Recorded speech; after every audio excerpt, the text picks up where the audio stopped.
caso. Muito esse.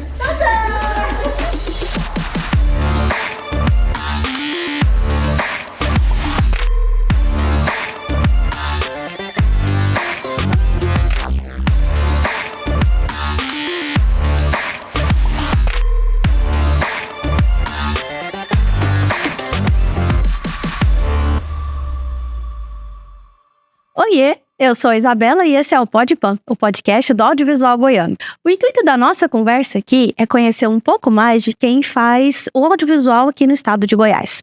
E aí, vamos conversar? Antes da gente começar, o Podpan é um projeto da BemTV Produções, realizado com recursos da Lei Paulo Gustavo do Governo Federal, operacionalizado pelo Governo de Goiás, por meio da Secretaria do Estado da Cultura. E hoje, a nossa convidada é a Michele Santos. Michele, muito bem. Maravilhosa. Michele, você nasceu aonde? Eu nasci em Goiânia mesmo, mas, assim, nasci no hospital em Goiânia. Mas eu morava e sou, vamos dizer, natural de Aparecida, que é praticamente a mesma coisa, né? A região metropolitana. Ah, entendi. Então, a sua família morava em Aparecida. Sim, e eu morava lá até 2018. Nossa! Isso. Eu tô passando a conta errada. É isso. Até antes de casar. Tá. Isso. Supus e acertei. Foi um fator importante. Então, de que signo que você é? Peixes. Sou artista, né, gente? Gente, de graça. Né? Você se formou em Design gráfico. design Na UFG. na UFG. Você entrou em qual ano? Eu entrei em 2009 e aí saí em 2013, né?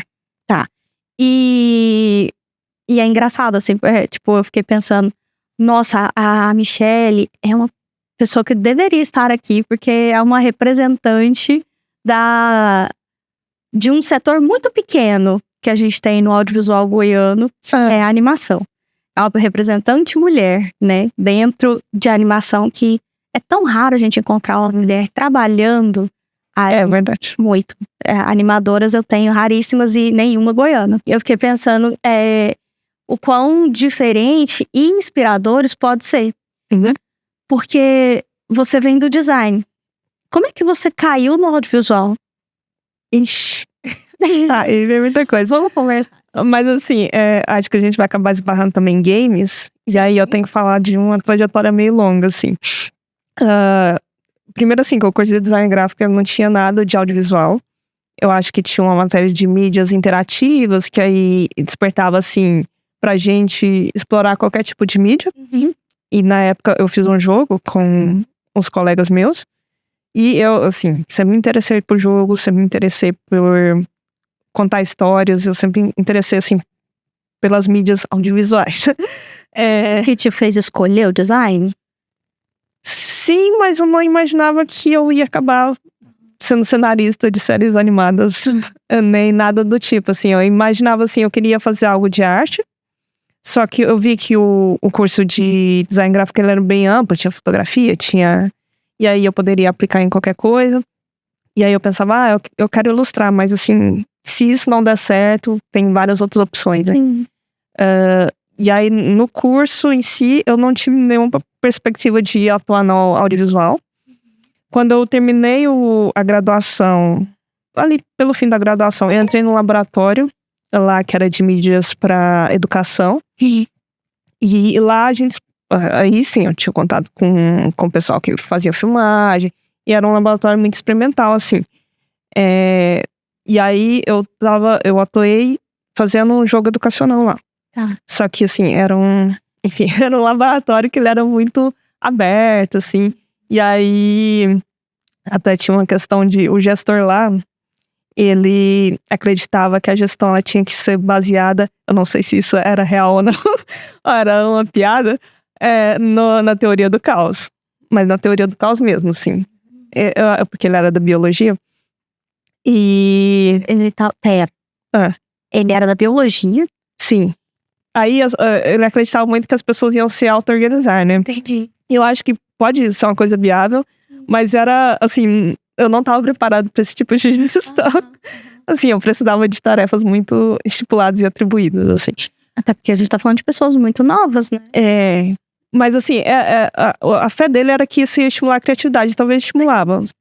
Mas aí depois de um tempo eu pensei, não tô me adaptando muito a essa gestão aberta, eu vou sair e ir atrás dos meus próprios projetos.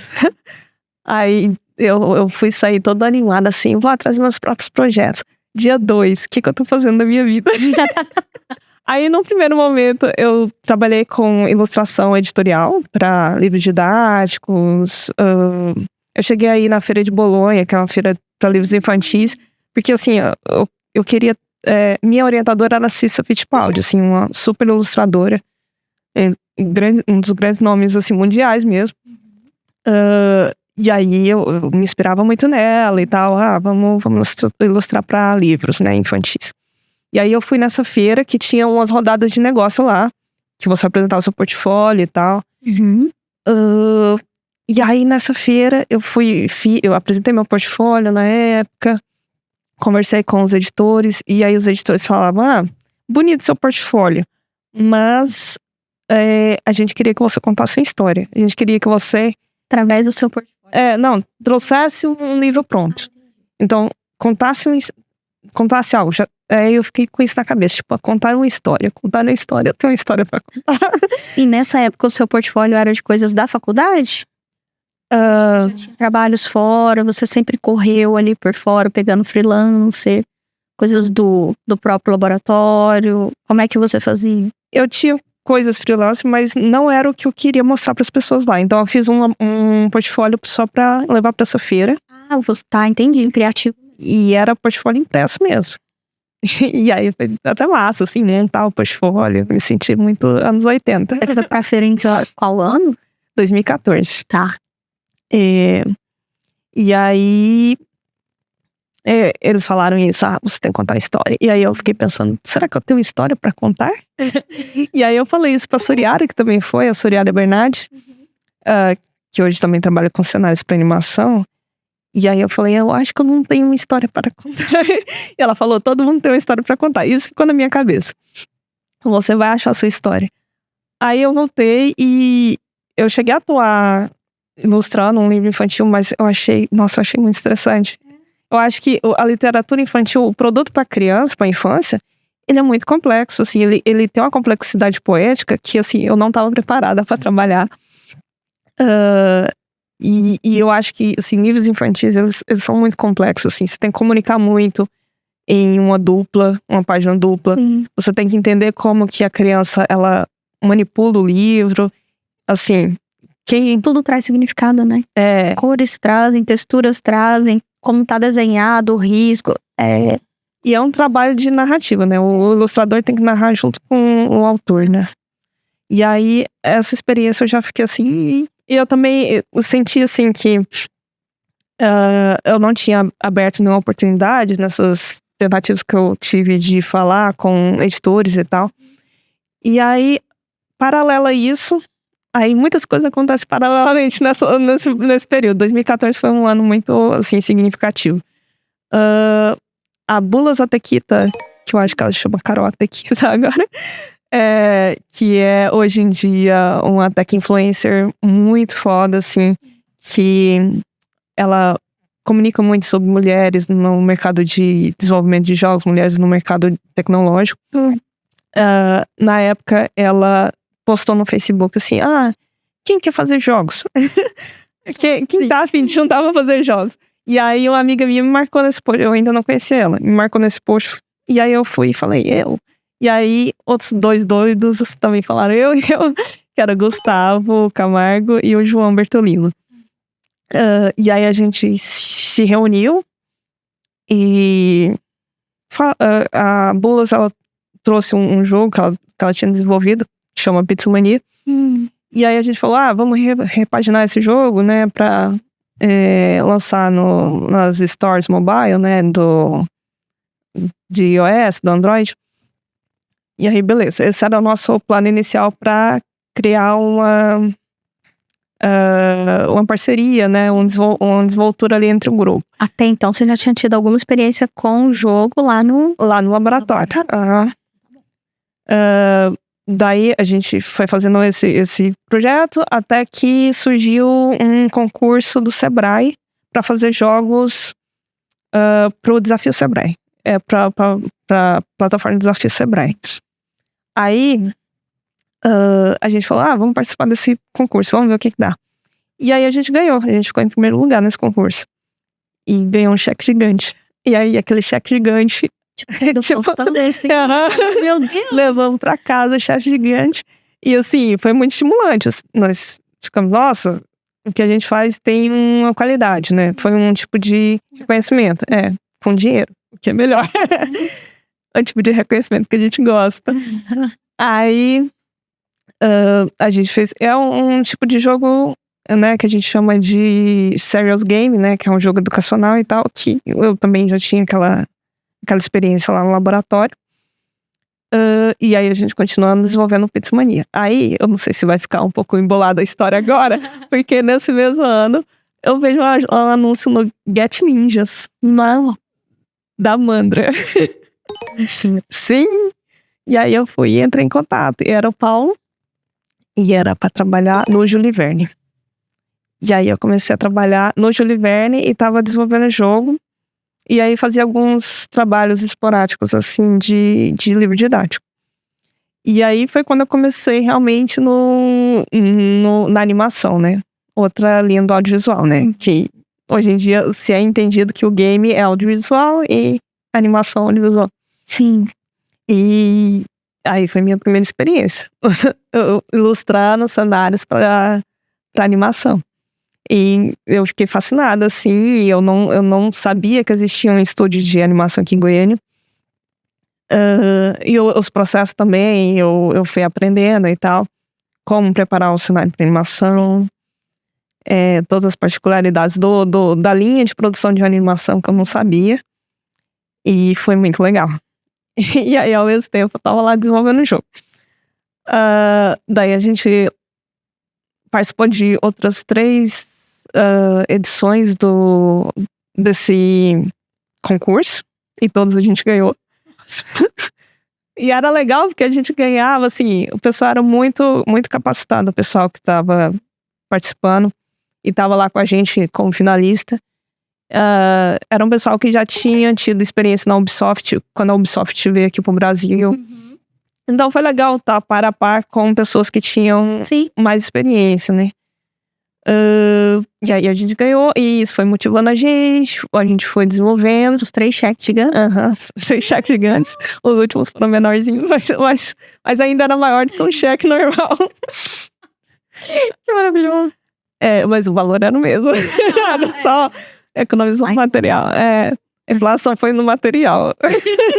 No PVC, que eles imprimiam o cheque gigante. Será que o cheque é tipo quando a gente... Mas aí não tem... O símbolo de salvar ser um disquete, uma coisa que vai ficar ali... Não, acho que... abstrato. Para as novas gerações, o que é um cheque? E aí a gente começou um novo projeto. Isso nos jogos. Deixa eu me citar aqui, que são muitas histórias paralelas. A gente começou um novo projeto porque a gente tinha passado no edital do Itaú Rumos. E a gente estava muito animada porque ia ser uma coisa assim que ia revolucionar a estrutura que a gente estava pensando, que até então era muito robista, assim. Era uma coisa que era paralela. Tanto é que eu estava trabalhando na Mandra e estava trabalhando lá. O Gustavo estava trabalhando numa agência. Gustavo Camargo. O João, ele estava dedicando... Os mesmos da pizza, né? Sim. Ele estava dedicando 100% e a Bulls, ela trabalhava com freelancer. Daí, a gente começou esse projeto e tal. E no decorrer desse projeto, o Gustavo acabou ficando doente. Ele teve um câncer e a gente acabou perdendo ele. E foi muito difícil, sabe? Ainda eu acho que eu não vou me emocionar de falar isso, mas eu sempre me emociono. E assim, era 2019, beirando a pandemia. Tá. E assim, o Gustavo era um cara muito criativo, muito genial. E também sonhava em trabalhar com animação. E aí acabou que isso... Foram muitas coisas acontecendo ao mesmo tempo e a gente não conseguiu concluir da forma que a gente queria esse projeto do Itaú. E o pessoal do Itaú foi muito, muito legal, assim, muito aberto. Porque o Homes tem um negócio de também investir no processo, né? Nessa última edição, principalmente, eles investiram mais no processo do que no produto final. Sim. E aí a gente entregou pra eles, mas não ficou do jeito que a gente queria. E aí foi o ano que também a gente se despediu do Gustavo e tal. E a gente ficou muito perdido, assim. Muito... O que a gente vai fazer e tal. Agora sem o Gustavo. E essa empresa que a gente tinha chamava Fanbytes. O nome Fanbytes foi ele que trouxe, que era uma empresa que ele pensava em desenvolver e tal. Daí a gente ficou assim, sem rumo e tal. E ao mesmo tempo a gente estava desenvolvendo um jogo junto com o pessoal da Black Molusca, que era o Wishes Luck. Que esse jogo ainda ele entrou num dos primeiros editais da Ancine para jogos. E aí a gente foi desenvolvendo esse projeto. Esse projeto acabou que a gente continuou desenvolvendo mesmo quando não existia mais a Fanbytes, porque a gente decidiu acabar com a Fanbytes, porque eu não conseguia enxergar mais o que a gente ia fazer e tal. Daí a gente continuou nesse projeto. Ao mesmo tempo eu estava na Mandra e a gente estava fazendo Ilha dos Ilus. O público que não souber, Ilha dos Ilus, que foi o primeiro longa aqui no Centro-Oeste, né? Sim. A ser visto nos cinemas, né? Assim, a estrear nos cinemas. E foi, assim, eu acho que uma escola pra todo mundo, né? Nossa, de criar do zero um método, né? Como é que a gente fazer um longa pro animador é muito diferente do que fazer uma série. Porque cada um tem um personagem. Então eu tenho que pegar o projeto de um animador, passar pro outro, pra ele animar o outro personagem dentro da série. E aí os cenários vão entrando, mas eles são muito pesados pra irem junto com as cenas. Então eu coloco o cenário bem compactado. Na montagem, a gente anima as camadas do cenário e tal. E aí que o negócio ganha vida mesmo. Olha. Eu não sabia dos dramas. Eu só fui pintando artisticamente. Só. Livremente.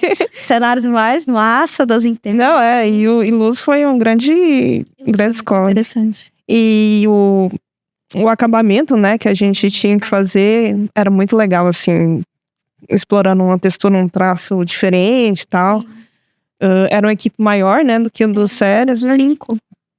2 RAFs, né, 2 pra fazer os rascunhos, pra passar em vocês. E aí depois teve uns 3, 4 finalizadores.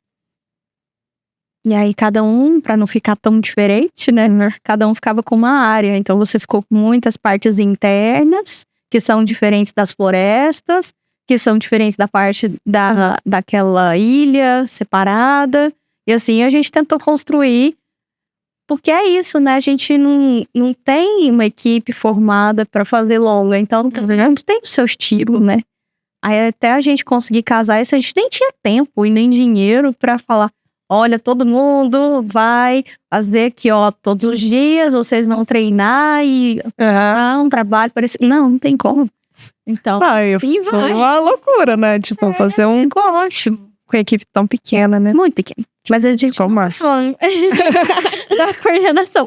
Mas eu lembro de tentar entender muitas coisas quando os cenários chegavam. Porque, assim, a gente nunca tá pronto pra fazer algo que a gente nunca fez antes, né? Então, coordenação de cenarista eu nunca tinha feito antes. E aí, beleza, agora você tem 4 cenaristas pra coordenar. Vão chegando os cenários gigantescos. Primeiro a gente tinha que saber se isso ia rodar dentro do programa, né? Aí não rodou, não. Então a gente não podia colocar ele em alta lá dentro do programa. A gente diminuiu pra mandar pro animador. Depois a gente compôs num programa específico, no After, né? E aí, junto com o personagem animado separado. E aí, funcionou, rolou. E o que a gente estava tentando entender era detalhes, assim, tipo, o funcionamento da iluminação, que é o que muda muito. Eu acho que você vai saber falar mais do que eu, assim, coisas que são próprios de série, coisas que são muito diferentes em longa, sabe? O que eu tô vendo, assim, ao longo do tempo, que a gente tem feito longa e séries são cenários mais simples, né? Porque a gente tem que fazer muito mais cenários por semana do que o de um longa. Sim. E eu acho que na série a gente aproveita mais o mesmo cenário, né? Verdade. E acaba criando estratégias de reaproveitar elementos. No longa isso ia ser perceptível, né? Ia ser muito perceptível. No longa a gente acaba fazendo mais finalização, né? A gente acaba pintando mais coisas. Na série é muito menos textura, né? Ou então se coloca uma textura geral, alguma coisa. Porque também é isso, é tão rápido. Não é uma cena que vai durar ali um personagem chorando, explicando e tendo um diálogo. Pra mim, todas as minhas cenas vão durar 1 hora. Gente, deve ser uma sofrência. Tem esse drama. Um cenário lindo e ele passa 2 segundos na tela. Sim. Nossa, esse é o drama. Sofrimento. Mas também acho que exige um pouco de estratégia, né? Tipo, não demore muito nesse cenário, porque ele vai aparecer rápido, né? Sim. É engraçado, né? Cada. A gente pode chamar de mídia? O livro, sim, o vídeo e tal. Cada um tem sua especificidade, né? E um livro infantil, eu fico pensando, você pode perder não, né? Você fica dias trabalhando ali naquela arte. Na animação, não adianta, não precisa você fazer isso. Dependendo do que for, realmente tem que ser uma esteira de produção para você produzir o tanto for, né? Se você comparar, vamos dizer assim, as 3 mídias, o jogo, o livro e a animação, eu diria que o livro tem isso, né, de o cenário, né, que na verdade é uma composição inteira com o personagem, ela tem que durar mais tempo na cabeça, né, do leitor, e ele vai ali e isso que eu acho que a responsabilidade é muito grande. Ele tem que retornar aquela leitura e descobrir coisas que às vezes ele carrega, né, do dia a dia dele pra leitura, e aquilo ali muda pra ele, né. E aí no jogo tem muito uma questão de level design, né, de direcionar o jogador pra ação. Claro, tem um aspecto narrativo como as outras mídias, tem adequação de emoções, sentimentos e tal. E aí na animação a gente tenta às vezes direcionar o olhar do espectador ou a animação, né? Tipo, usar a iluminação pra direcionar onde que a animação vai, né? Um personagem que vai pra uma porta. Sim. Um elemento que vai ser interativo. Enfim, que o personagem vai interagir. Então, eu acho que tem uma especificidade, claro, né? Especificidades, mas e tem as coisas em comum, né? Que é a poética, a narrativa e tal. E pelo que eu tô vendo, o design, ele é tipo um irmão, pensando no tamanho, porque o audiovisual é enorme, né? A gente tá falando de rádio, TV, de cinema, de tudo quando a gente fala de audiovisual, animação, games, enfim. O design também, né? Redes sociais, Impresso. É o quê? Impressos. Tanto de jornal, quanto revista, quanto gibi, quanto livro. Tudo isso entra em design. Outdoor. Sim. Aí a gente também se prepara pro... você falou, né? Site. Tudo. Site. Sim, com o tempo eu fui renegando o design, assim, porque o design ele flerta muito com a publicidade, né? Aqui em Goiânia, as oportunidades estão muito na publicidade. Eu lidar com projetos que não são tão inspiradores, né? Eu queria trabalhar com entretenimento. Então, quando surge alguma coisa dentro do entretenimento, dentro da arte, eu até, às vezes, me envolvo e faço algum trabalho assim. Entendi. Interessante. E você, assim, pergunta de lenha besta. A gente tem aqui uma pessoa que fez um curso de Canva, Dona Rafaela. É o curso mais acessado do podcast dela. 11 anos. Você usa Canva, essas coisas? Então, eu já usei rapidamente uma vez, mas eu não peguei. Eu vou ter que fazer o curso de Canva. Eu tinha uma coordenadora na época do estágio que ela chamava todos esses arquivos que hoje a gente pega da internet e adapta e faz, que hoje a gente tem de tudo, né? Tem os abertos de Premiere, os abertos de After Effects, todas as animações e tal. Ela chamava de pré-cozidos. Eu adoro esse termo, porque eles já vêm pra gente pré-prontos, né? Pré-cozidos, e a gente termina de assar.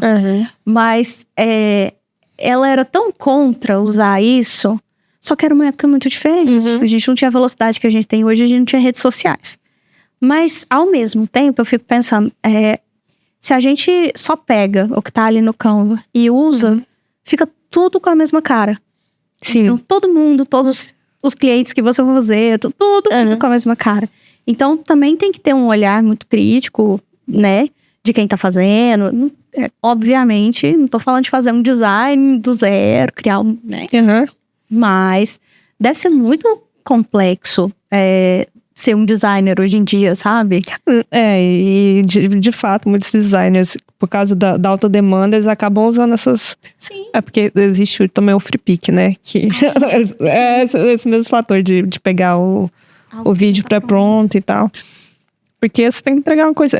em ritmo de agência, tem que entregar a coisa no mesmo dia, né? Muitas vezes, pra ele, é a solução, né? A gente tá entregando a solução.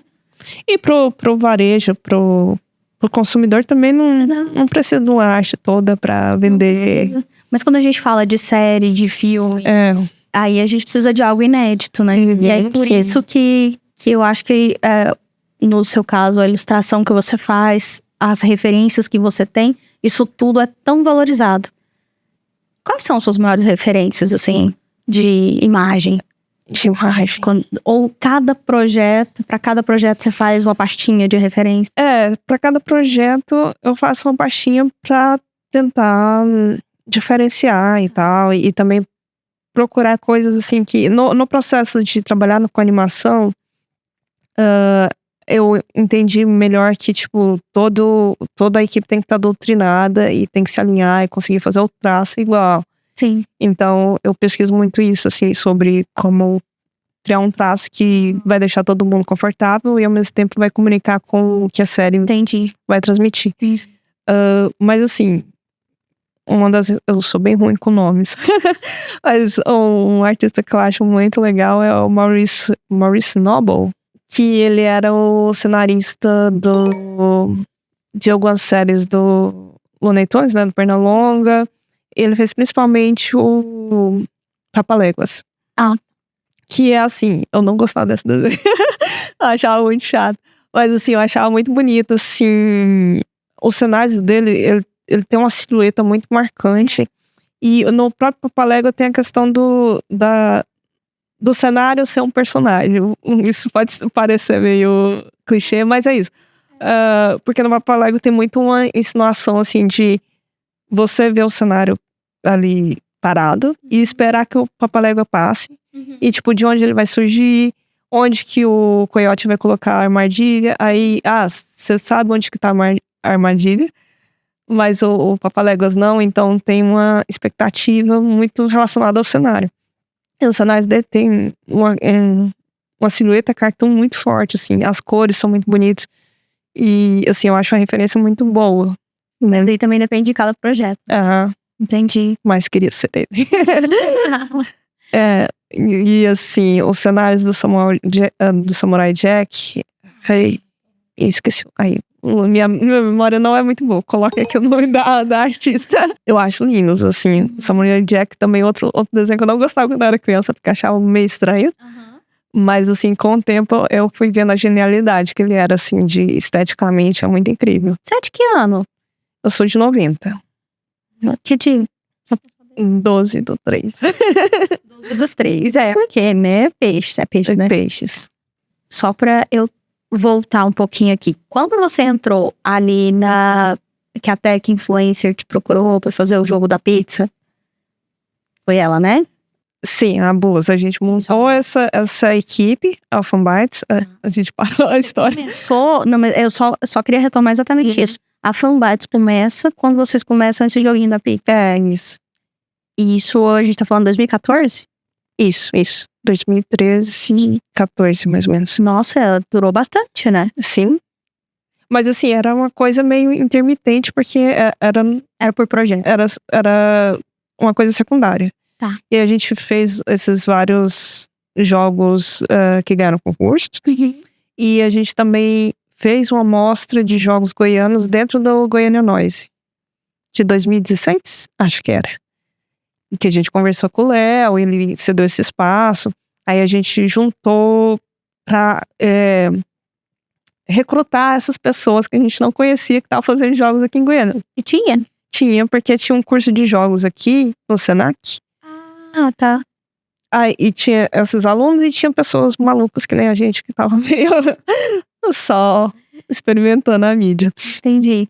A Bulls, ela pagava vocês? Ou não? Era tudo free? Não, nós éramos sócios. Assim, era tipo um estúdio indie, né, que a gente chama de... Entendi. Vocês queriam lançar o jogo pra ver se dava certo, como se fosse um startup. Sim, e todo mundo entrava com trabalho, ninguém entrava com dinheiro. E deu alguma coisa? Sim, os produtos e o Pizza Mania, ele também foi muito...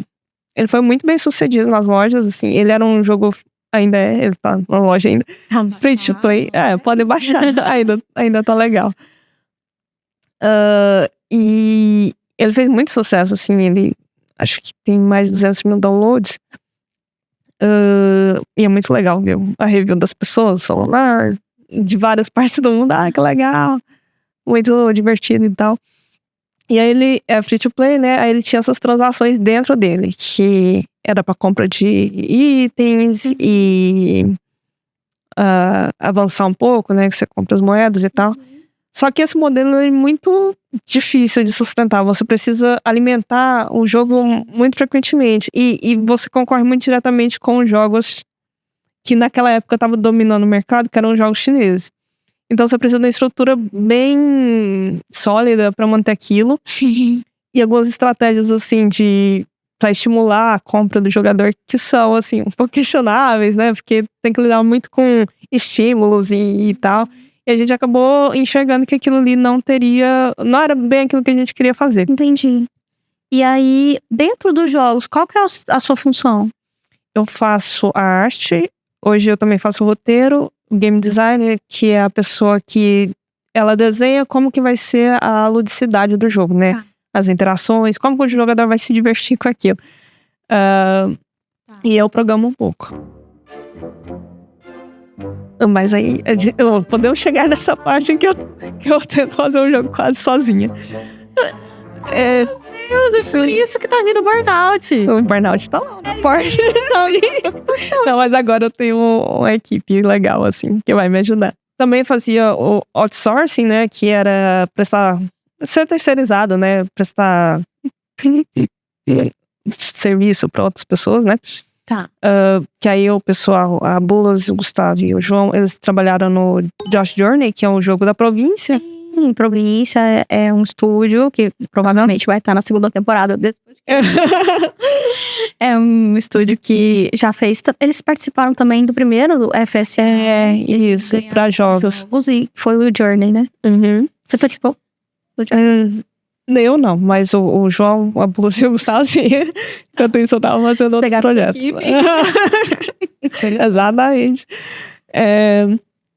Mas, inclusive, eu acho que vai ser um bate-papo muito legal com eles, porque eles começaram a desenvolver o jogo e agora eles estão, assim, mergulhando, né? Sim. Que é legal que eles trazem animação pro jogo, a experiência de animação. Sim. Ficou muito bonito mesmo o jogo. E... onde eu parei? Sua função dentro do jogo, o burnout batendo.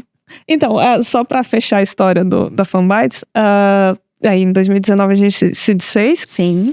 E aí a gente entrou na pandemia. E aí cada um foi pra um canto, né? O João, ele foi trabalhar na República Tcheca, ele ainda tá lá. O João era daqui? Sim. Daqui também. Uhum. E a Bulas também. Ah, é? Uhum. Ah, tá. Inclusive ela ainda está aqui. Tá. Ela é super famosa no Tech Influencer, mas ela ainda está aqui. E vocês costumavam trabalhar presencialmente ou online?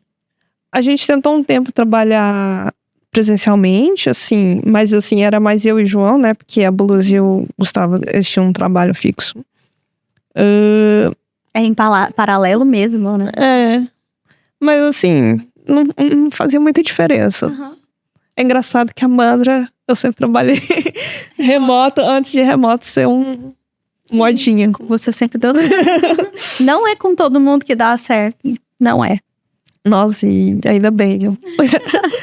Porque desde 2013 eu tô nessa de remoto. E, nossa, é bom demais trabalhar em casa. Com um belo de um anúncio de um Get Ninjas. Você vê. Mas quando é que você entrou na Mandra? Em 2014 também? Qual que foi? 2013, 2014. Foi o Júlio Verne, eu acho. Porque tava acontecendo... Eu lembro que o Paulo falou, a gente tá fazendo um longa, já tinha começado, né? Mas por enquanto você entra nessa série. Tá. Acho que eu comecei o Júlio Verne. Sim. Massa. E aí a gente entrou na pandemia. E foi um momento tenso, assim. Eu tava nesse processo de luto. Mas, por incrível que pareça, foi um momento que eu tive um tempo pra pensar nas coisas com mais calma, assim. Aí é a questão, né? Quando a gente dissolveu a Fullmeisty, eu ainda tava nesse projeto do Wishes Luck, mas eu já tava pensando que ia ser o meu último projeto de jogos, assim. Eu tava meio desanimada de continuar na área e tal. Você acha que você desanimou por causa dessa perda? Sim, na época sim. Só que aí nesse processo da pandemia, de ficar isolada e tal, eu tive um tempo pra pensar nas coisas e tal. E aí surgiu a Aldir Blanc.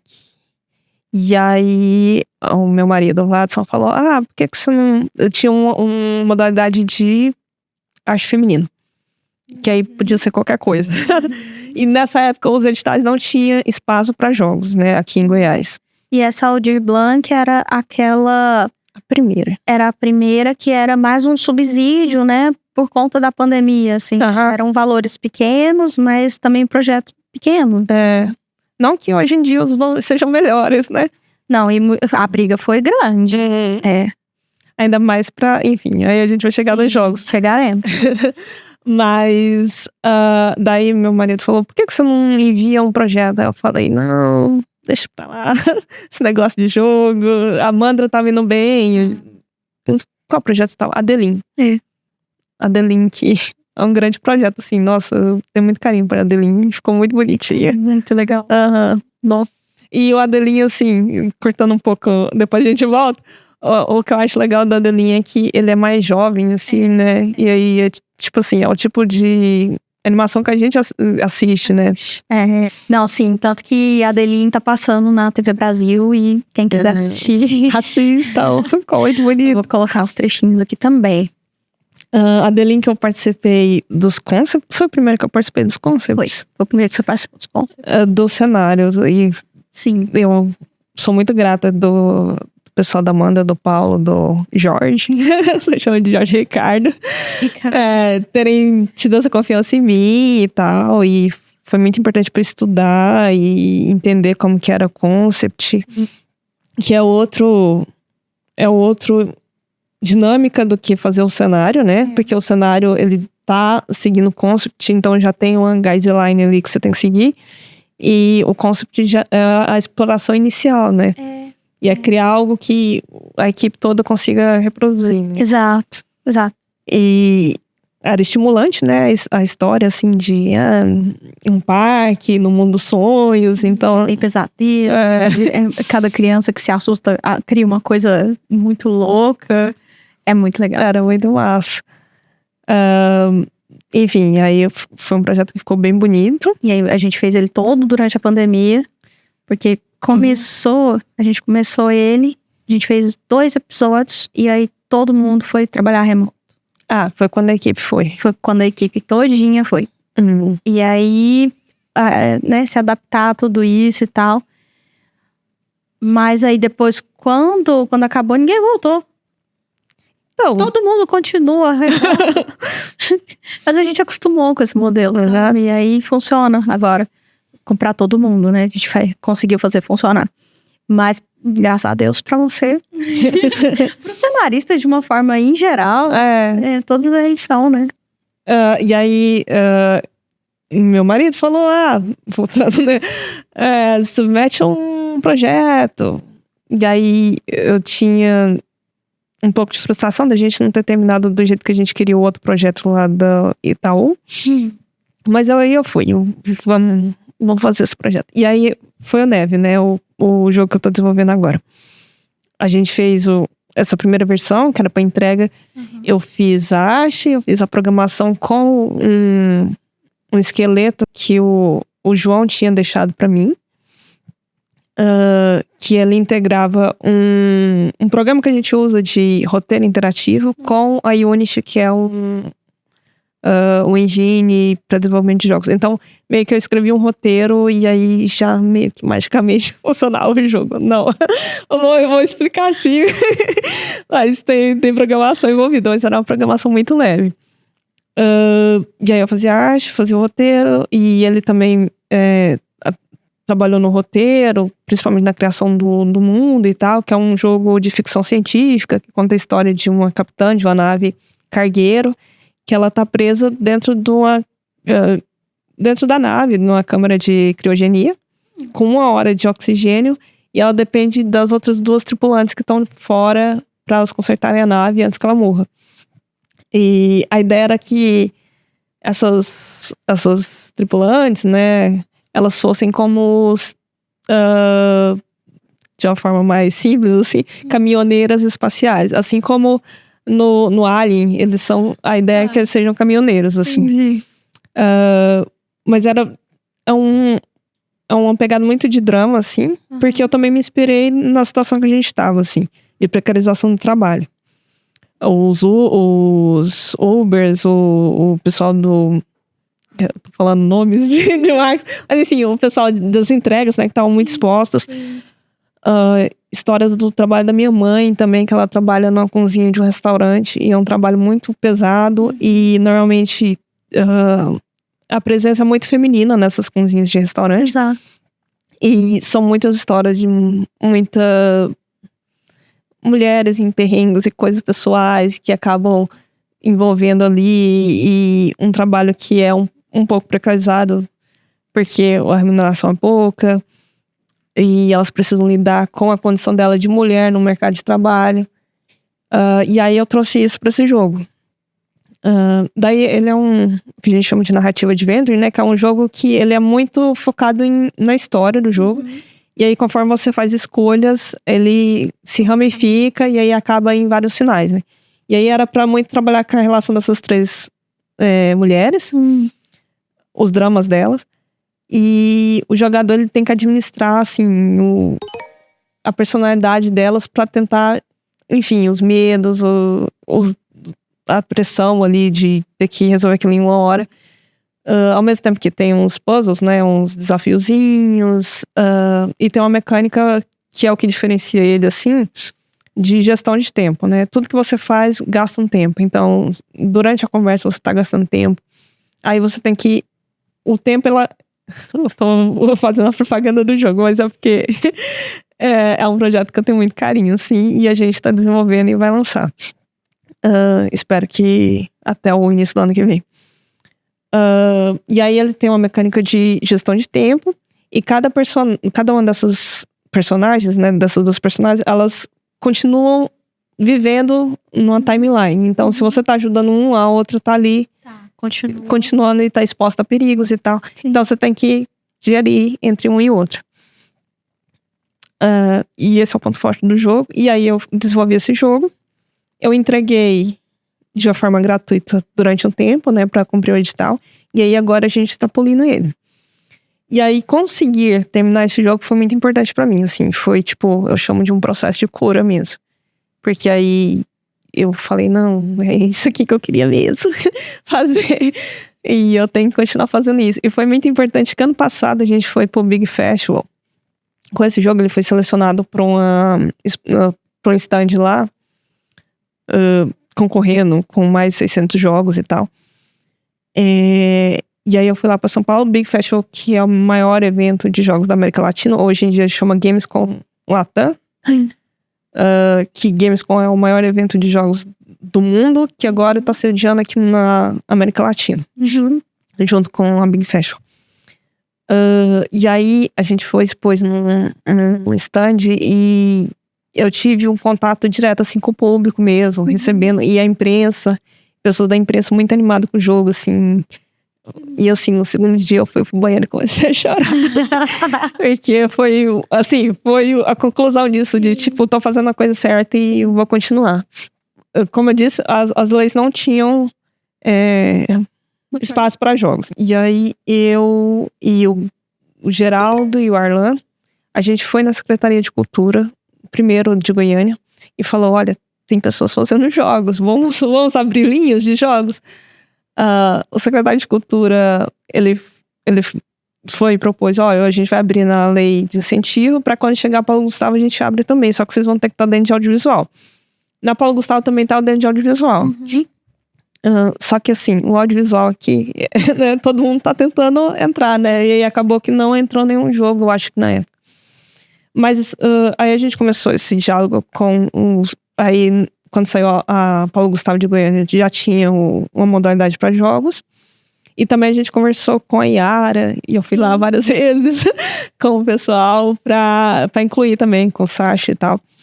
A gente fez uma cartilha, entregava a cartilha e falava, olha, jogos existem, eles servem para isso, eles são uma forma de arte, porque às vezes eu sempre coloco um textinho quando eu vou submeter algum projeto explicando jogos são arte, faz parte do audiovisual, é conhecido pelo Lei Rouanet, porque às vezes o avaliador não sabe, né?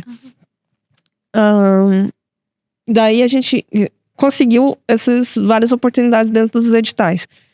E aí eu submeti uma continuação do Neve. Ainda não terminei o Neve, já estou fazendo a continuação do Neve. É sobre isso. E essa era bem ambiciosa, assim, porque é um multiplayer. E aí eu vou ter uma equipe agora. Assim, a linha digital era para demos, né? Que é só esse recorte pequeno. Mas assim, já é um estímulo muito grande, porque com a demo a gente consegue acessar um pitch, rodar de negócio e tal. E finalizar, e tem outras linhas, né? Assim como o audiovisual, a gente vai catando um monte de coisa pra finalizar o demo, a animação. Tipo, um curtinha assim, do audiovisual, né? Só um recorte da experiência, assim, vai ser isso. Já dá essa ideia. História, né? Como é que é a jogabilidade, essas coisas todas, estéticas, enfim, como é que a coisa vai caminhar.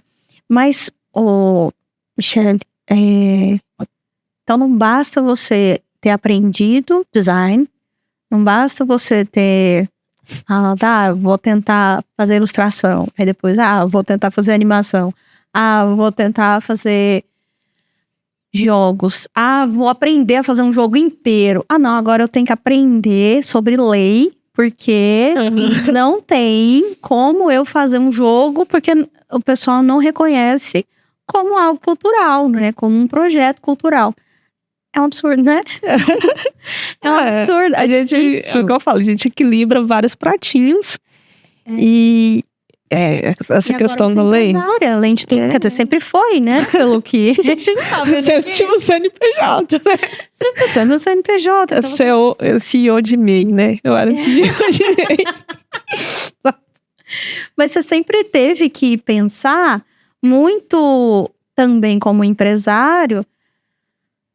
O que é muito difícil, né? Porque é uma pessoa só, né? Agora eu já me vejo como uma produtora também, né? Porque tem que ter essa questão de lidar com... viabilizar os projetos, gerenciar e tal. Tá crescendo de outra forma agora, né? Eu nem te conto mais os outros projetos. Já que você listou várias coisas. A gente vai chegar. Mas vai falar, você tá doida? A parte disso tudo, você pensa em fazer alguma pós-graduação, alguma coisa fora de jogos? O que você pensa? Eu já pensei em fazer alguma pós de jogos ou animação, mas eu ainda não tive tempo disso. E eu acho que eu tenho que aproveitar um pouco a minha disposição física, enquanto eu tô detonando minha saúde, pra produzir muito, assim. Claro que ia ajudar na minha produção e tal, mas hoje em dia tem muitos recursos pra tudo, assim. Pra jogos mesmo, tem muito material. A maioria do material é, assim, online, pra gente ser autodidata mesmo. Tá a maioria das coisas em inglês, mas, enfim, hoje em dia tá muito acessível também traduzir as coisas. Animação também. Tem ótimos cursos, tipo o curso da Escolismo, né, do Bob Chiu. Ali tem vários cursos e tal. Eu tento fazer os cursos, mas eu tenho que admitir que eu passo ali no cartão. Eu só descubro quando vai debitar de novo no próximo ano. Sim, desse jeito. E a inteligência artificial tá dando muita Não vamos falar disso, não. Mas você usa pra alguma coisa ou você prefere criar do zero? Eu acho que em termos de arte, ela pode ser útil assim para prototipagem e tal, mas ela eu nunca considerei possível por enquanto usar no nosso pipeline, né, de animação. Como é que a gente vai alterar as coisas? Como é que não separa em camadas, em planos? Se você pede pra alterar alguma coisa, altera tudo. Eu acho que efetivamente no futuro, Você acha que ela pode entrar em provavelmente. jogos, assim, na parte de programação? Na parte de programação ela é muito útil. Inclusive eu uso, assim, como não programadora, me ajuda no básico. Eu acho que um programador que entende, porque você também tem que entender o que você quer, né? Exato. E pra isso você precisa de uma formação. Então precisa de um humano ali Sim. pra planejar. E também não é só, quero fazer um jogo, Uhum. neve, não sei o que, Ctrl P, tá pronto. Talvez algum dia seja assim, talvez, mas eu não quero trabalhar com a minha ansiedade hoje, por favor.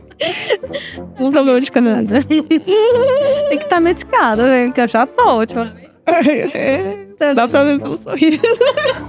Mas assim, é uma coisa que causa, eu não sei como você lida com isso, mas causa uma pressão, às vezes, ver certas coisas assim desenvolvendo muito rapidamente e a gente não tá evoluindo ao mesmo tempo a discussão sobre isso, as implicações no emprego, até no conceito de arte, Sim. no conceito de o que vai tornar isso, a arte genuinamente humana, né? A gente vai ter que ter essa diferenciação no futuro.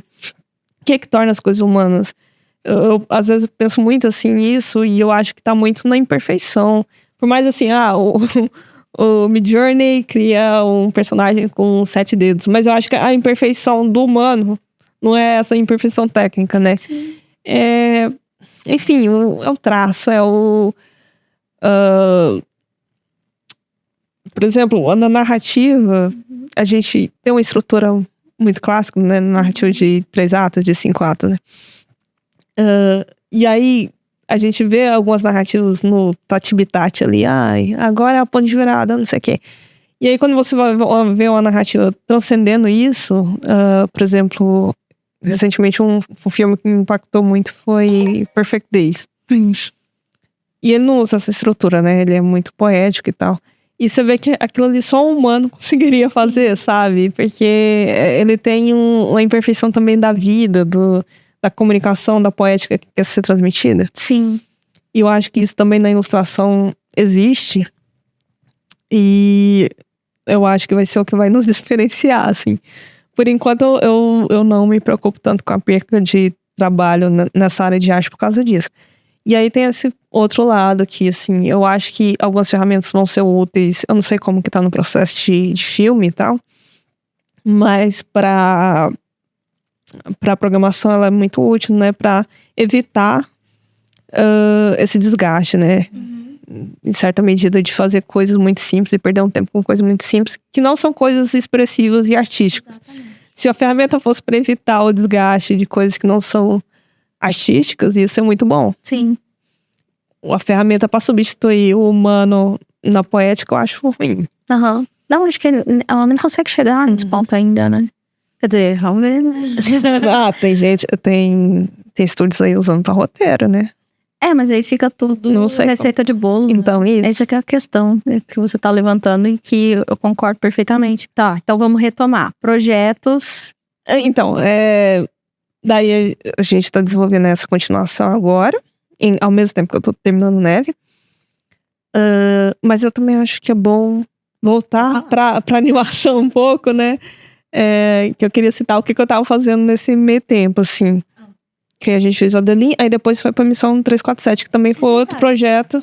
Nossa, no meu coração. Assim, porque foi muito legal, assim. Que aí eu fiz tanto o concept dos cenários quanto dos personagens. E fez toda a diferença. A gente começou a fazer assim, porque primeiro que a gente pula uma etapa de botar uma pessoa fazendo personagens e a outra fazendo cenário e depois ter que casar uma coisa com a outra.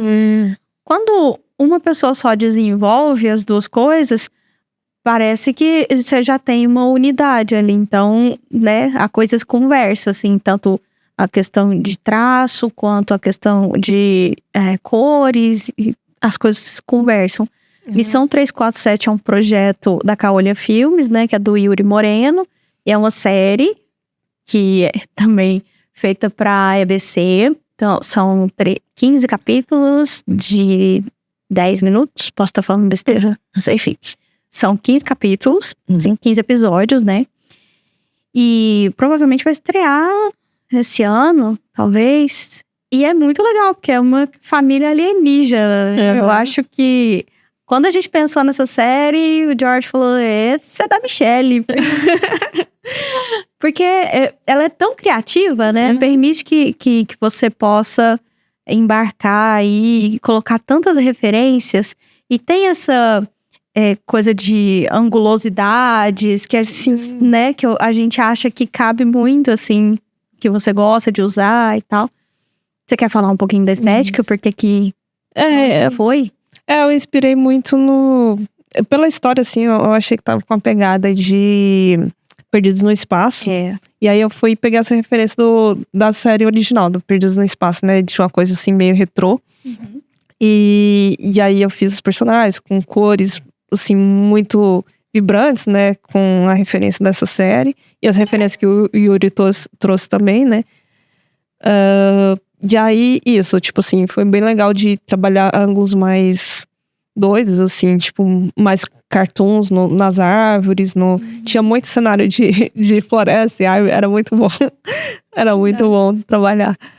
E ficaram muito bonitos, assim, os cenários, a Lua, né, a outra cenarista, nossa, ela fez um trabalho muito legal. E o que eu achei legal disso foi que, além de ser minha primeira experiência com toda a identidade visual, né, do conceito do personagem, do cenário, foi que também eu fui a Isa do projeto. Assim, coordenou o projeto, parte do cenário. Só a parte do cenário, né? E foi a primeira vez que eu tinha feito aquilo, a decupagem e gerindo ali, ainda que era só eu e a Lua. E o que você achou? Eu achei muito massa, assim, eu não sabia qual eram todos os processos que envolviam naquele momento assim, de gestão. E eu me espelhei muito em você, assim, tipo, que era uma coisa que eu queria pontuar, assim, que é muito importante você conseguir dar feedbacks e a forma como que você dá feedback é muito inspiradora, assim. É muito... A gente só conversa por WhatsApp. E assim, mesmo assim, você tem toda uma delicadeza de falar, olha, vamos trabalhar isso, faz isso. Assim, sem criar nenhum tipo de uma pressão desnecessária. Os feedbacks positivos também, quando a pessoa tá fazendo bem, é importante ela ouvir que ela tá fazendo bem. Eu considerava muito isso, assim, de falar pra Lu, você tá fazendo um trabalho massa e tal. Que eu acho que é uma coisa que evita o burnout. Uma vez eu li alguma coisa a respeito do burnout, que é quando você não recebe feedback. Isso estimula, assim. Sim. E houve muitos feedbacks negativos, né? E isso eu levei também pra gestão desses outros projetos de jogos, assim. Eu acho muito importante dar esse feedback. Isso.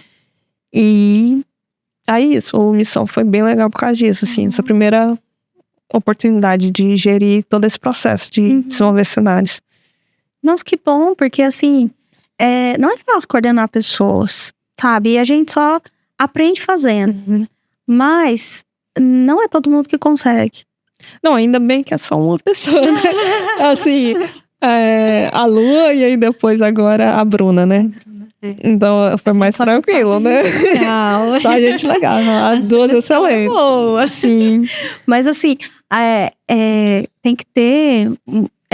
a gente preza muito lá na Mandra, e eu gosto muito dessa cultura organizacional de ser humano, de fato, assim. Todo mundo tem seus problemas, sabe? A gente tá com todo mundo remoto. A gente sabe que isso também não é muito bom pra todo mundo. Tem gente que se dá bem, tem gente que não. Então a gente tem que tomar muito cuidado. E isso eu ouço dos meus gestores, assim, de como é que tá fulano? Ah, ver como é que tá ciclando. Isa, você tá conversando com tal? Sabe assim? Então, legal. existe um apelo humano, de fato, sabe?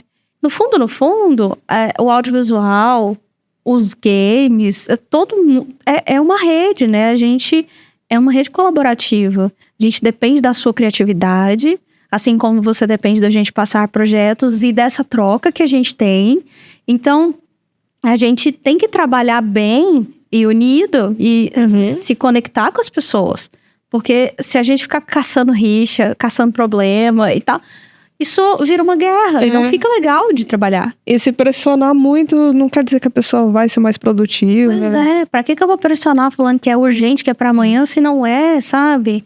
Ainda mais na animação, que o nosso set é um set estendido, dura anos. Ainda tem isso, né?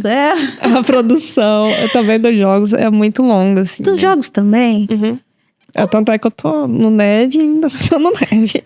Mas se a gente pensar na questão de produção, ele se aproxima mais de uma produção de animação do que de uma produção de um curta-metragem que eu gravo ali num final de semana. Eu acho animação, sim. Tá. Tanto é que tem um cenarista do jogo e tal. E entendi. Tá. pode ter um storyboard. E roteiro, etc, etc. Mas eu acho que ia ser muito legal um jogo da Denim. E já tá sem querer queimar a cartucho aqui. E já tá desenvolvido, né, Michelle? Não. Então já tem o rig, já tem as coisas. Não é difícil. Dá pra aproveitar os cenários e tal. Fica a dica pra quem já produziu aí, ó, metragem animado e tal. Fazer um jogo com a dona Michelle. Não pode chamar não, né? Porque a Michelle tá bem assoberbada. Hoje não, esse ano não, mas ano que vem... E aí você foi então lá, Paulo Gustavo conversou com o secretário de Cultura e tal, conseguiu colocar o demo, o valor era R$50 mil do demo. Na do estado sim, e na de Goiânia é 100 mil. Ah, tá. Só que eu não sei se essas pessoas receberam. Eu cheguei até a ser finalista, só que aí teve um sorteio, porque eu tinha empatado com a colega. E ela que passou, Gabriela, que tem super competente.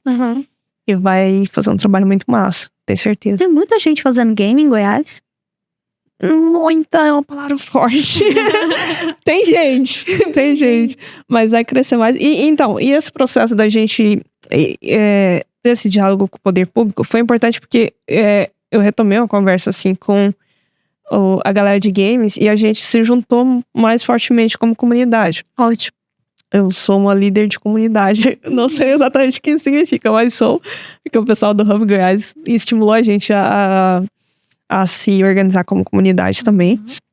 E aí eu vendo que a gente estava se articulando e fazendo projetos e tal, dentro da área de jogos, achando essas linhas de editais, eu fiquei pensando, talvez é bom a gente olhar mais para as mulheres que desenvolvem jogos. A gente ainda tá pouco número de pessoas desenvolvendo jogos, mas já é importante a gente estimular que mulheres entrem. Sim.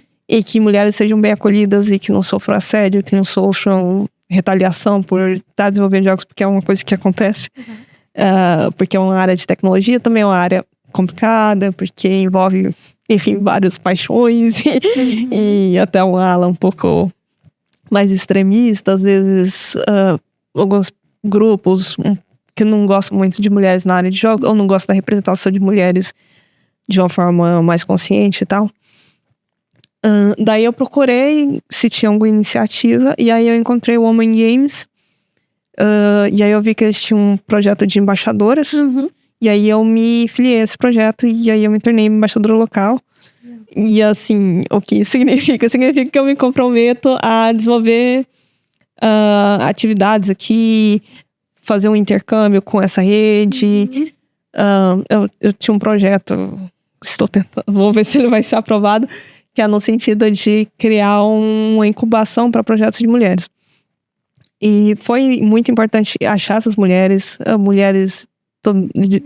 todas as mulheres, né, de uma forma inclusiva, mulheres cis, mulheres trans, que desenvolvem jogos aqui, e mulheres muito competentes, a Ingrid, a Caroline, que desenvolve board games, a Gabriele também, enfim, a Mika também, que agora trouxe uma discussão sobre acessibilidade nos jogos, e agora a gente tá tentando sempre incluir ela, ainda mais agora com os editais, tem essa linha de acessibilidade, e ela trouxe essa discussão, e a gente tenta incluir ela. Ela também ela é intérprete de Libras, então ela sempre tá ali. É agora que a gente tem um dinheiro específico para intérpretes, né? Então ela sempre tá ali nos eventos.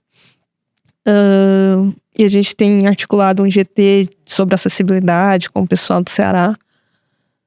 E, só citando mais mulheres, a Lia também é genial, assim, uma desenvolvedora que solo, assim, e eu me vejo muito nela, assim. Eu espero que ela tenha muito sucesso. Então, já, assim, são poucos, mas eu poderia citar mais mulheres também, mas já é importante estimular isso, é importante estimular que as pessoas tenham acesso à formação, né? Sim. E todas essas que você tá falando são daqui do estado? Sim. É? Uhum. Que legal! E vocês pensam em fazer essa incubadora nesse projeto?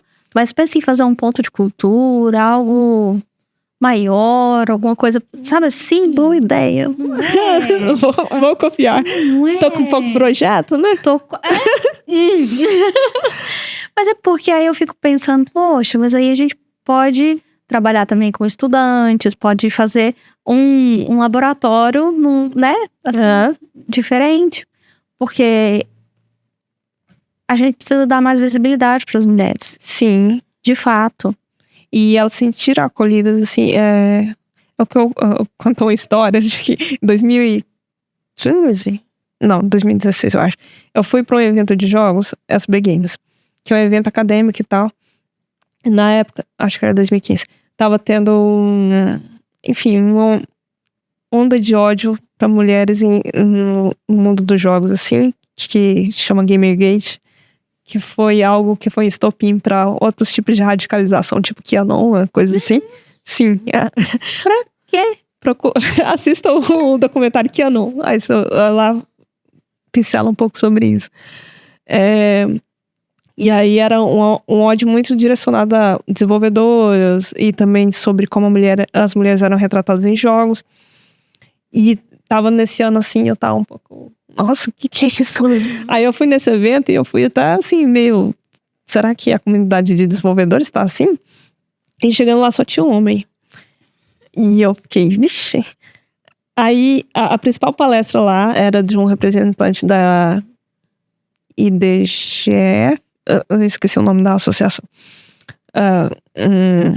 Um gringo, né?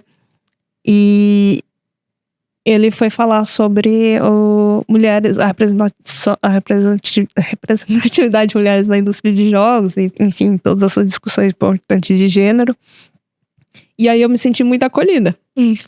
E aí todo mundo tava ouvindo, batendo palma, e eu falei, nossa, que bom, todo mundo tá ouvindo, pelo menos teve acessibilidade. Só que ao mesmo tempo eu fiquei, gente, é um homem falando.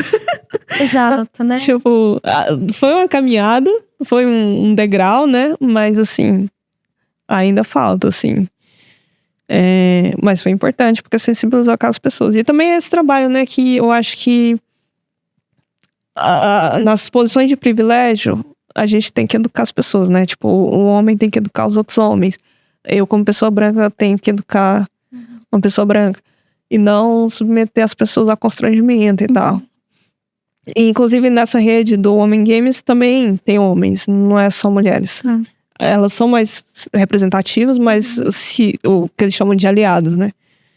Então, tem advogados que trabalham pro bono. Para mulheres, porque existem questões legais, né, de direito autoral e tal, os contratos e tal. Enfim, tem várias outras iniciativas que também vêm de homens. E, enfim, eu já tô ali no grupo das brasileiras e é muito legal ver, assim, mulheres muito competentes.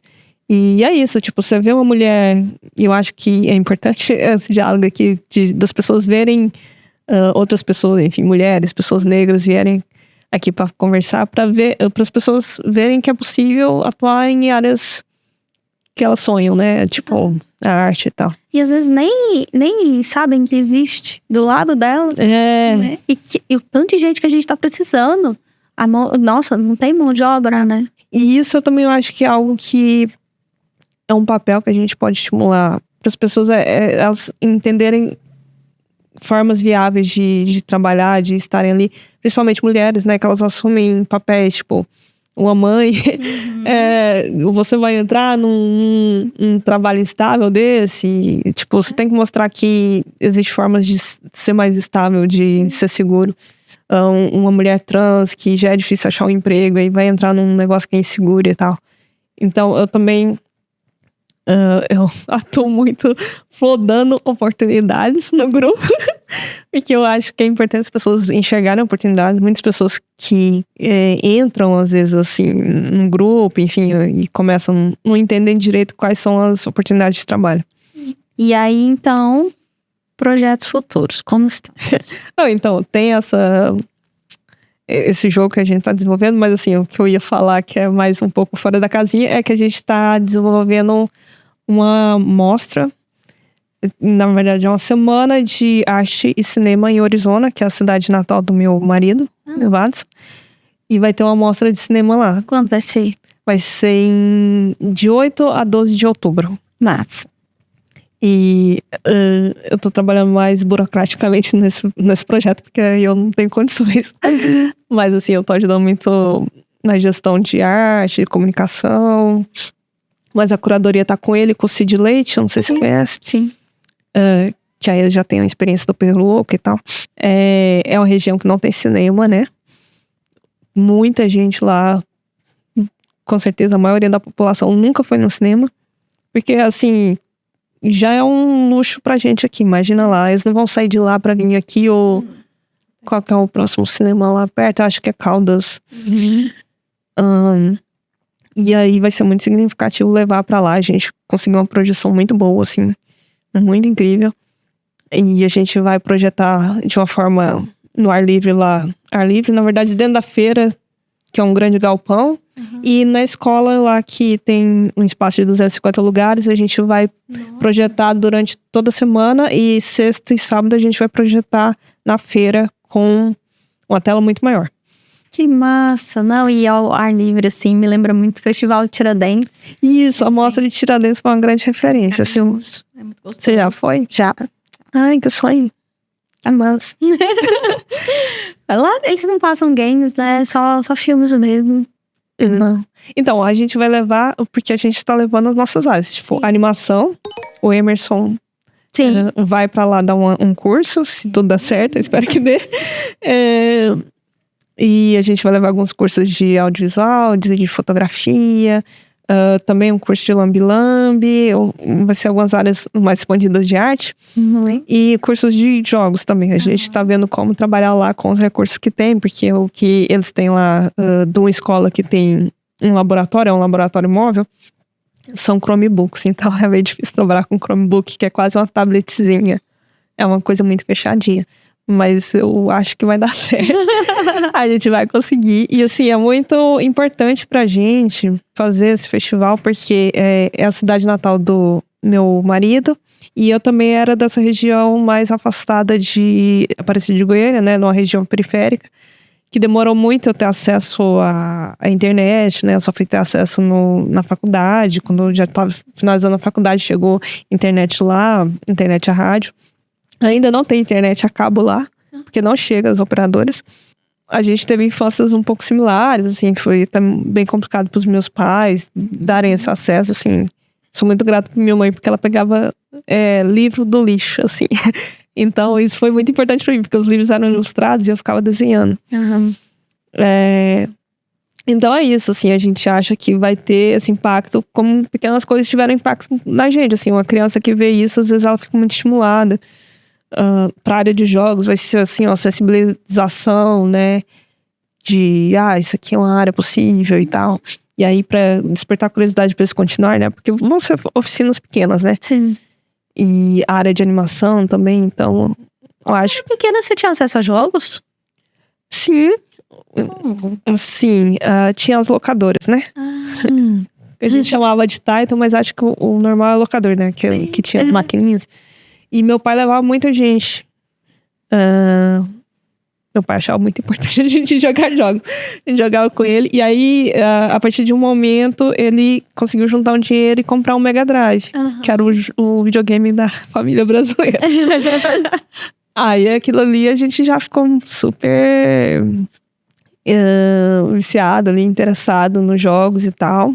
E foi quando a gente, assim, pensou, o que a gente pode estudar para fazer jogos? Eu achava que era PowerPoint.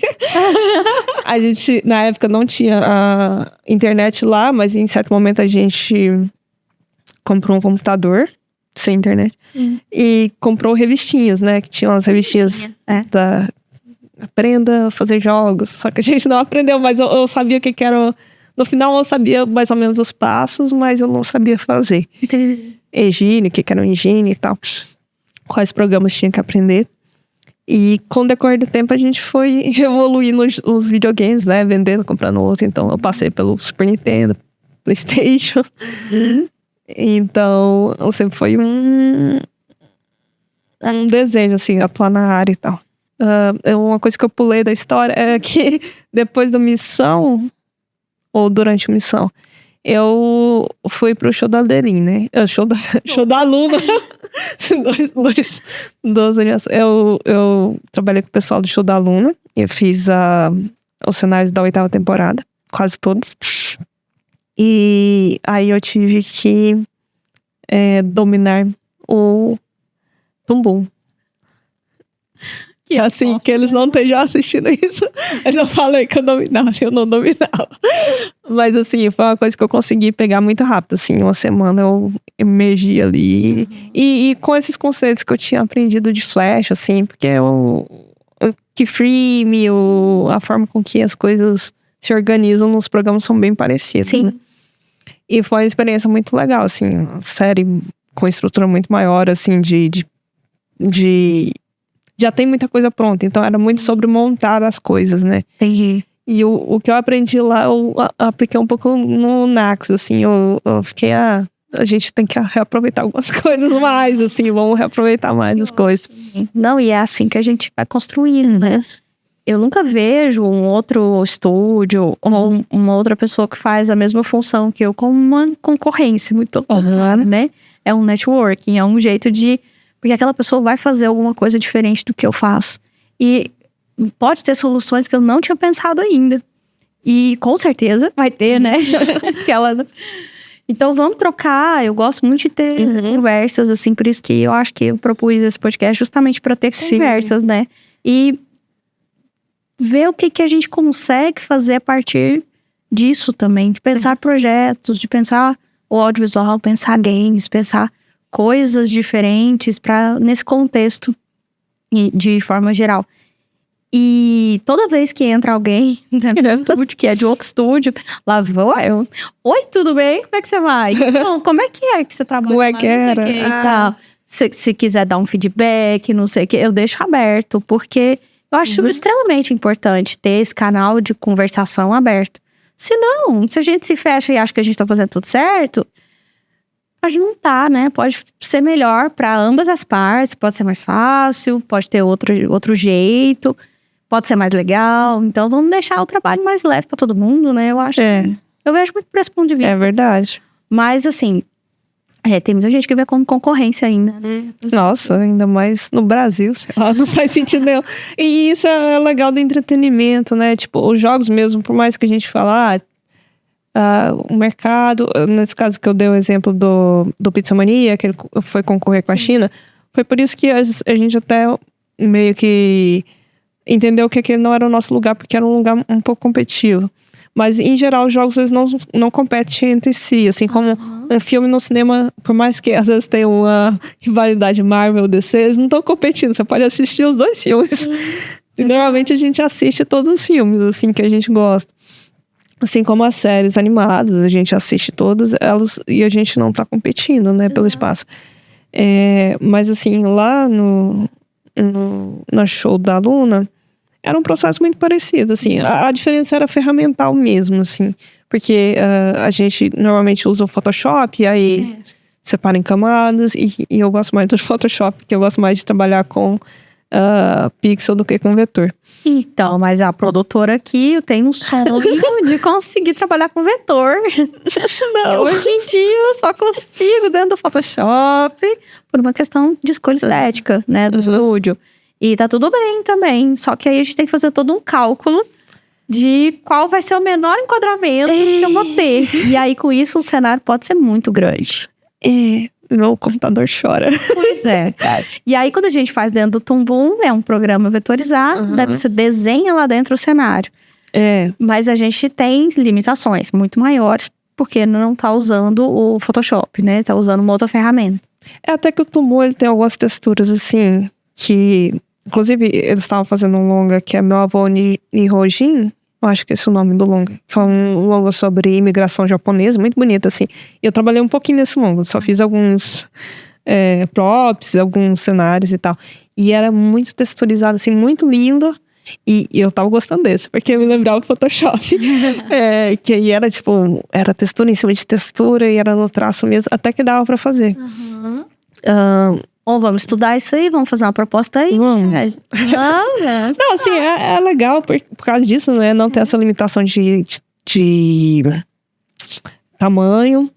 Facilita no reaproveitamento dos elementos, né?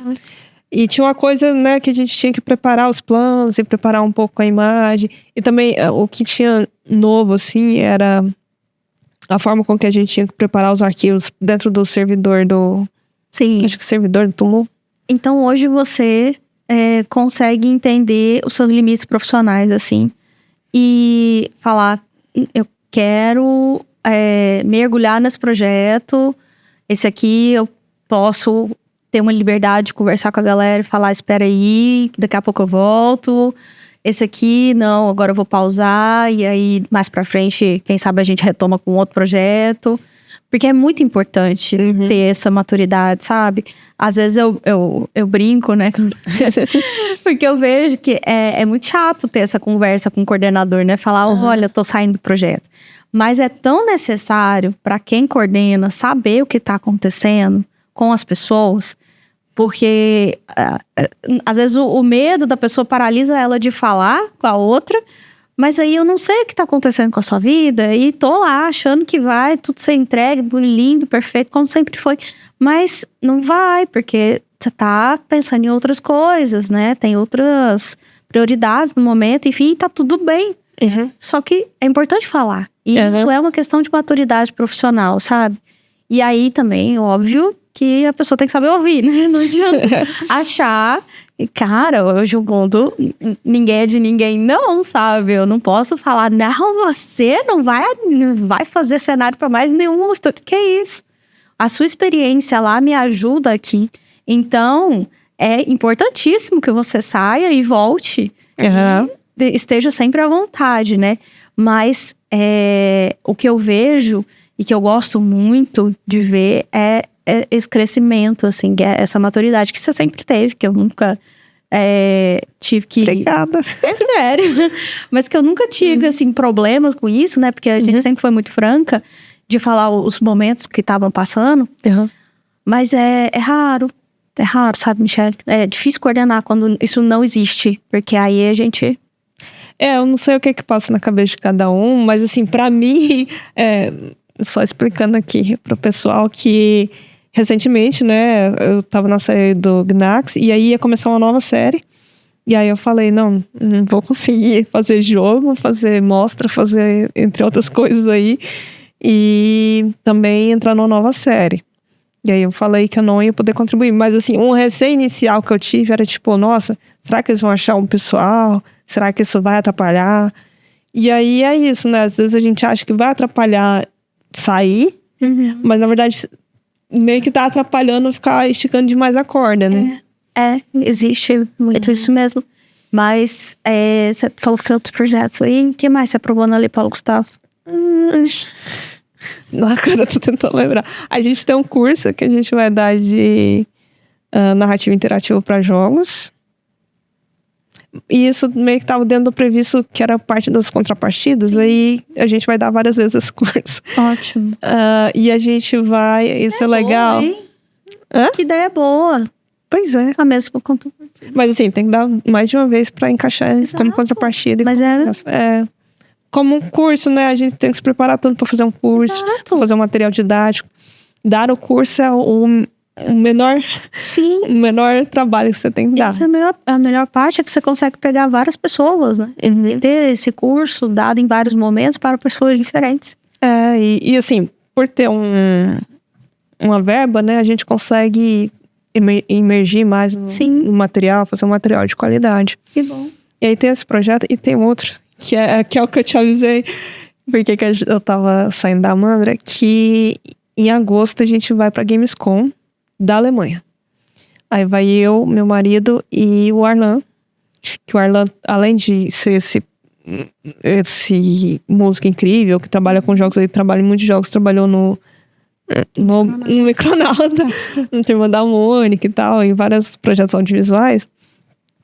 Ele também tem a empresa de jogos, eles estão estruturando agora. Então vai ser importante levar essa galera pra lá. E também isso inclui fazer algumas atividades aqui, né? Que a gente incluiu, além de ir pra lá, fazer um ciclo meio formativo, né? De workshops sobre como se preparar para esse tipo de evento. Que aí vai nos formar e vai formar a comunidade. Tá. E aí vai ser muito legal, porque aí a gente vai numa rodada de negócios lá, levar esses projetos, né? O Neve e a continuação do Neve, o Targuilha. E ele também vai levar os projetos dele, então vai ser uma experiência muito legal, assim. Que também faz parte daquele Goiás... Ocupa Goiás? É o edital. Vocês estão expandindo a empresa? Como tá? Então... Contratando? Eu estou agora entendendo como empresa, né? A gente montou agora um estúdio que chama Ritos. Tá. Que vai agregar essa produção audiovisual, né? Que meu marido é diretor e ele tá fazendo um curta. E a ideia dele é continuar nisso, além de trabalhar com jogos. E aí a gente vai produzir jogos com esse foco que é muito jogos story drive, assim, que tem um foco em narrativa, em histórias com múltiplos finais e tal. Então, assim, a gente acha que essas coisas se conversam muito bem, assim. E a gente também se inspira em alguns estúdios que são do audiovisual e trabalham com essas duas coisas. Então é isso, a gente agora tem esse selo, né, Ritos. E a gente quer não expandir no sentido de ter funcionários, porque eu acho que aí exige uma maturidade um pouco maior, mas de ter colaboradores. E são colaboradores que a gente foi conhecendo e trabalhando ao longo desse período, né? O Arlan, tem o Wanderson da arte, tem o Everton que faz programação, o Thiago também, muito talentoso da programação. E a gente vai fazendo essas parcerias pontuais em projetos, né? Então, aí vamos amarrar só a parte do Gnax. Depois do Missão 347, que é aquele projeto do Yuri, você entrou para fazer o Gnax, que é uma série também que continua nessa vibe juvenil, né? E é muito legal, porque se passa em Goiânia. Nossa, tem muitos cenários que você olha assim e fala... A gente tá recontando uma história, né? De ambientes de Goiânia, assim, é muito legal. O Gnax, ele tava sendo desenvolvido há quanto tempo, assim? Desde a ideia? Foi de 2016 o piloto. Aquele piloto que... Teve um piloto que foi projeto de um núcleo de desenvolvimento de roteiro. E aí a ideia surgiu ali, com a construção da Bíblia, o conceito inicial e tal.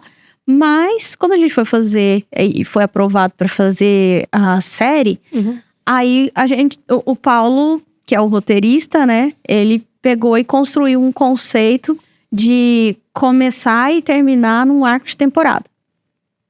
Mas aí, cada episódio, assim, amarra puxando pro próximo, né? Então, sempre termina no auge, assim. E o que vai acontecer? Pá! E aí acaba. E aí a gente fica louco, porque vai só escalonando, assim, e é muito legal. São personagens intraterrenos, né? Eles moram dentro da Terra. Assim, que eu perguntei essa questão do prazo de desenvolvimento, é porque às vezes as pessoas não têm noção, né? Que é muito tempo para o negócio, às vezes, começar a andar, né? E várias histórias, assim, tipo, eu tava num laboratório da Incuman, que teve uma palestra com o pessoal, os criadores e roteiristas do Cangaço Novo, e eles contando toda a trajetória de 7 anos, né, pra ter o projeto validado ali pela Amazon Prime, né? O Willow foi aprovado em 2014. Foram 10 anos aí. Então, galera, às vezes acha que assim, a gente tem a ideia e pronto, né? Não. São várias etapas, assim. Sim. Enfim, e o Gnax, ele, como você falou, tipo assim, é muito divertido, eu adorei a premissa, adorei ver o piloto. E aí, o conceito já estava pronto, né, desse caso. Sim. Eu achei muito bonito, assim, e inteligente, assim, a forma com que ele tem uma simplicidade no traço, mas tem uma textura e tem uma comicidade, assim, que... porque já tem no processo, né, a gente recebe a animatica já tem um esboço que eu imagino que já seja conversado com o diretor, né, com as referências que ele passou. E... aí eu, às vezes, em alguns momentos eu falava, vamos fazer dessa outra forma, porque eu tinha um certo receio de ser muito regionalizado e as pessoas não entenderem. Então é um meio termo, assim, para que alguém de outro país entenda, assim. Sim. Mas ao mesmo tempo mantenha. Porque a gente tem que pensar que também é universal, né? Um conceito regional, mas que tem uma universalidade ali, né? Cultural, enfim. Mas o que eu gosto muito no Gnax é que ele foi uma produção muito certeira. Ele foi muito tranquilo de ser feito, né? Porque ele cumpriu todos os prazos, foi animado no tempo correto, deu tudo muito certo. E isso quer dizer que o método tá funcionando, sabe? Tá redondinho. Então, o método que a gente conseguiu, a esteira funcionou perfeito. E isso se deve muito porque eu vejo que perdeu-se aquela distância entre o diretor e os animadores, entre cenarista e o diretor, sabe? Sim. Há uma conversa muito direta. Tá todo mundo em prol do projeto, então é válido. É válido a gente falar, tenho essa ideia aqui, o que você acha? É diferente da gente falar, nossa, a minha é muito melhor. Aceita essa aqui. Sim. Mas se colocar no projeto para colaborar, né? É isso que eu falo, o audiovisual é colaborativo. E isso parte também dessa convivência que a gente tem desde 2014, que você tá no estúdio. e esse crescimento, né, que a gente vai tendo com o tempo. E às vezes quando se apresenta alguma ideia, assim, não que é muito frequente, na verdade não é tão frequente assim a gente apresentar uma ideia diferente do que já está estabelecido no Animatic, no roteiro, no decupagem. Mas se você apresenta uma ideia e ela é recusada, e você tem um feedback de por que ela está sendo recusada, né? Tipo, isso aqui vai funcionar melhor por causa da animação ali. Sim. E aí você entende melhor o processo para gerar novas ideias da próxima vez, né? Sim, também. Então, a pessoa que também dá ideia, ela tem que entender isso, né? É aquela, né? Você tá vendo de um ângulo.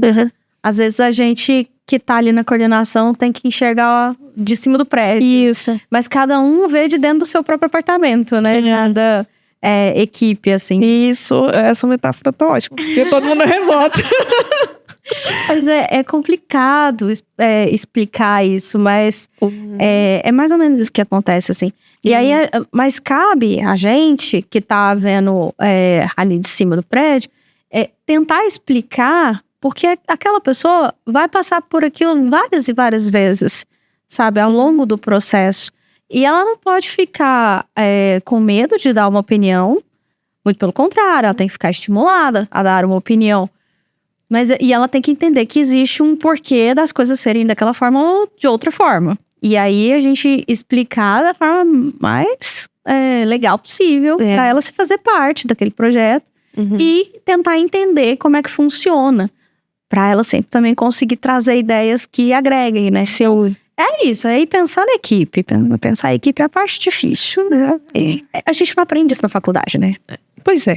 Deveria, né? Deveria, claro. As pessoas deveriam entender melhor sobre...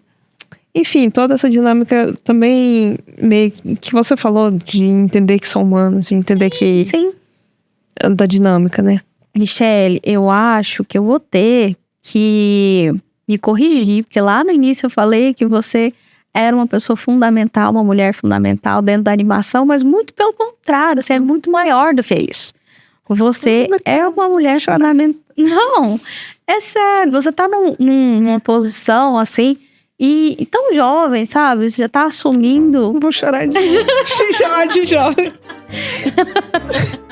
Tá vendo um futuro e assumindo questões tão importantes, que você tá abrindo espaço para outras pessoas, para outras mulheres, mostrar um caminho através das leis de incentivo é algo que pode mudar a vida das pessoas, porque tem muita gente talentosa dessa área de artes que gosta muito, acaba fazendo um curso que é para entregar ali um diploma, mas e como é que ela vai ser feliz, assim, não conseguindo fazer o que...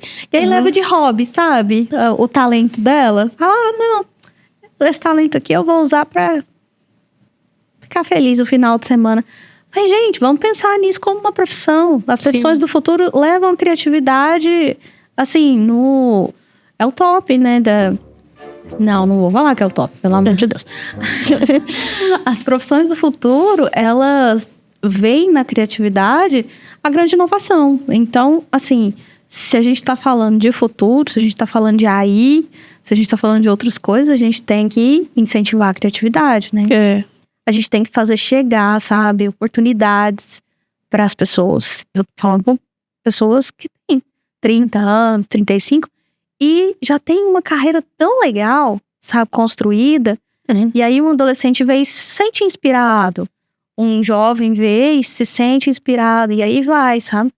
Mas também como uma pesquisa. E aí o site vai servir, porque toda essa entrevista aqui vai pro site como uma forma de pesquisa. Não sei se você já participou de alguma pesquisa da UEG, assim, eles gostam muito de fazer levantamento de dados, de quem tá produzindo em Goiás.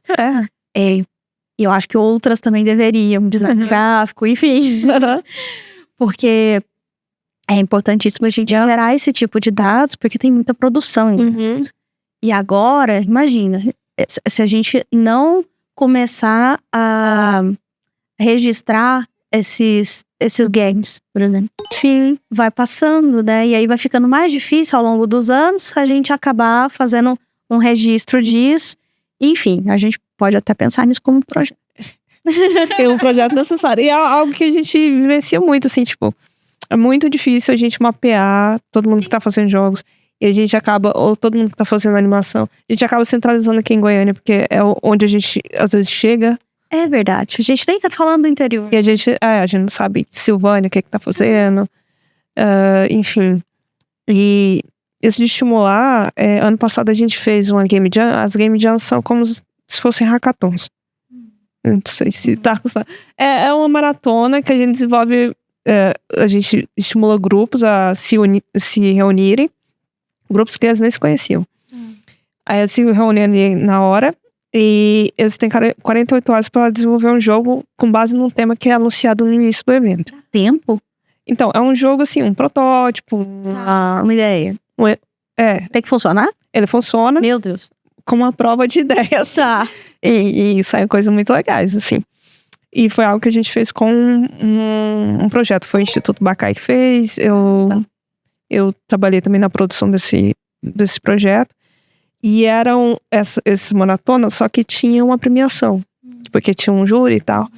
E aí quem ganhou foi 2 rapazes que eles viram na TV. Tem gente que vê na TV as coisas. Eu fiquei impactada na TV, no jornal. Viram na TV a chamada. Que ia ter, e aí a mãe deles falaram, vocês não estão mexendo com jogos? Aí ela falou, não mãe, eu não jogo jogo não, eu faço jogo. Aí ela, não, tem esse negócio aqui de desenvolvimento de jogo. E aí eles foram lá, e eles falaram, eles ganharam em primeiro lugar. Eles falaram, a gente é amigo de infância, a gente já tava largando de mão de fazer isso, e isso aqui foi um estímulo. Então é muito, muito bonito, assim, quando esse tipo de coisa acontece. Tem mais leis a caminho e você acha que vai ter mais sobre jogos? Eu espero que sim. Todas as consultas públicas a gente se articula nessa comunidade para mandar o mesmo texto, várias pessoas, assim, tipo, flodar. E a gente se organiza muito. Quando sai o edital, a gente se organiza para, às vezes faz uma reunião para orientar as pessoas como fazer. Tá. E eu sempre falo, olha, se tiver alguma dúvida, porque assim, esses editais é muito sobre começar, né? Depois que você começa, você consegue entender. É claro, é muito tempo que às vezes despende escrevendo o projeto e tal, né? E depois fazendo recurso e reclamando para receber. Tá variando. Mas é que tá. Tem perfis e tem perfis, né? Tem gente que não tem esse perfil de conseguir escrever um projeto. Sim, eu vi que isso é realmente uma carreira, né? As pessoas iam atrás de mim, tipo, eu te pago pra você escrever, mas eu não tinha condições. Não, e eu vejo que o game virou uma bandeira, realmente é algo que você gosta, né? Que você tá querendo levar, até produzir leis, né? Cada vez mais, buscar mais leis e tal, e dar formações, e eu acho muito válido. E eu queria te fazer uma última pergunta, antes do nosso último quadro. Você encontrou a sua história? Encontrei. E eu acho que é isso também de identificar essa trajetória como história. O que eu considerava antes pontos difíceis de... Igual eu falei, né? Eu fiz outras entrevistas e eu contava essa mesma história. E eu contava a parte de superação do luto e burnout, tanananas. E também entender que a trajetória é a sua história. E eu também tive mais facilidade, por exemplo, o Neve, né? Que eu falei que eu me inspirei na história da minha mãe, na história do que eu tava vivendo. E é importante reconhecer esses pontos incomuns, né? Que é o que as outras pessoas também vão reconhecer em comum nas histórias delas, né? Sim. Então, acho que sim. Tem história. Legal, legal. Nosso último quadro é assina o meu mega, por favor. Eu torci a vida inteira pra ter um megafone, que agora eu tenho. Mas eu quero ele assinado por todo mundo. Pode assinar na frente, atrás, nas costas, onde você quiser. Não sei porque eu posso. Deixa eu ver quem já esteve aqui. Por enquanto. Pode falar. Tô bem. Que obrigada. No dia assim. Qual que é o nome? Megafone? Vai valer muito. Tem muitos autógrafos aí. Muita gente aí que vai ficar famosa. É famosa. Realmente te dizer o quanto você é forte por estar trilhando esse caminho. Não é fácil a gente abrir uma trilha assim no pé da mão. Você tá fazendo. E ainda mais em games, sendo uma mulher. E se descobrindo nesse processo, assim, como contadora de história e fazendo todo o processo, que não é fácil. Não. Mas a gente vê o tanto de amor que tem, sabe? E isso é muito inspirador. Então, eu queria muito te agradecer pelo dia de hoje, pela entrevista de hoje. E quer falar mais alguma coisa? Agradecer também. E fazer os elogios que eu ainda não tive tempo de fazer. O cenário tá muito bonito. O projeto é muito legal. E é o que você falou. É esse tipo de projeto que vai estimular pessoas a entrarem no audiovisual. Abrir um diálogo também.